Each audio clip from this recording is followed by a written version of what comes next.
মধ্যপ্রাচ্যের রণক্ষেত্রে এবার চরম ক্ষিপ্ত রূপ ধারণ করেছে ইরান। দীর্ঘদিনের হুঁশিয়ারিকে বাস্তবে রূপ দিয়ে বুধবার ভোরে কুয়েত আন্তর্জাতিক বিমানবন্দরে দফায় দফায় শক্তিশালী ড্রোন হামলা চালিয়েছে তেহরান। ইরানের এই বিধ্বংসী হামলায় বিমানবন্দরের জ্বালানি ডিপোতে ভয়াবহ অগ্নিকাণ্ডের সৃষ্টি হয়েছে, যা পুরো মধ্যপ্রাচ্যের ভূ রাজনীতিতে নতুন করে কাঁপন ধরিয়ে দিয়েছে। একই দিনে বাহরাইনেও ভয়াবহ হামলা চালিয়েছে ইরান।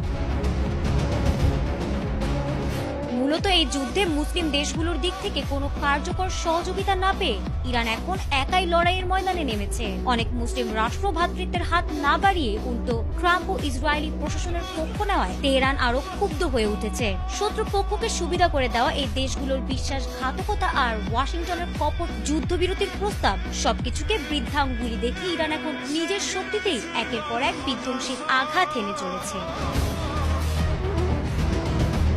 বুধবার স্থানীয় সময় ভোরবেলায় ইরান সমর্থিত সশস্ত্র গোষ্ঠীগুলো একযোগে বেশ কয়েকটি আত্মঘাতী ড্রোন দিয়ে কুয়েত বিমানবন্দরের কাফো ফুয়েল ডিপো লক্ষ্য করে ভয়াবহ হামলা চালিয়েছে। হামলার পর বিমানবন্দরের জ্বালানি ডিপোতে ভয়াবহ আগুন ছড়িয়ে পড়ে। হামলার পরপরই বিকট শব্দে একের পর এক বিস্ফোরণ ঘটে এবং মুহূর্তের মধ্যে আগুনের লেলিহান শিখা কয়েকশো ফুট উঁচুতে উঠে যায়। কালো ধোঁয়ায় ঢেকে যায় কুয়েতের আকাশ, যা মাইলের পর মাইল দূর থেকেও দৃশ্যমান ছিল।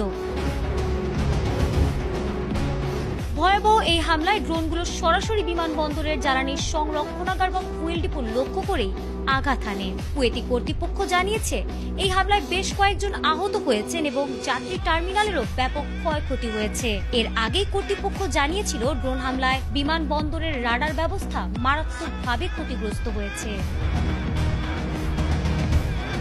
কুয়েত সিটিতে চলমান এই যুদ্ধে প্রায় প্রতিদিনই এমন সতর্ক সংকেত বা সাইরেন শোনা যাচ্ছে, যা এখন সাধারণ ঘটনা হয়ে দাঁড়িয়েছে। গত সোমবারও দুবাইয়ের দোরগোড়ায় কুয়েতের তেলবাহী ট্যাঙ্কার আল সালামিতে হামলা চালিয়ে ইরান তাদের শক্তিমত্তার জানান দিয়েছিল। বুধবারের এই বিমানবন্দর হামলা প্রমাণ করে শত্রুদের কোনো ফাঁদে পা না দিয়ে সরাসরি ধ্বংসাত্মক পথেই হাঁটছে তেহরান। বর্তমানে পুরো কুয়েত বিমানবন্দর এলাকায় সর্বোচ্চ সতর্কতা জারি করা হয়েছে এবং ফ্লাইট অপারেশন অনির্দিষ্টকালের জন্য বন্ধ রয়েছে।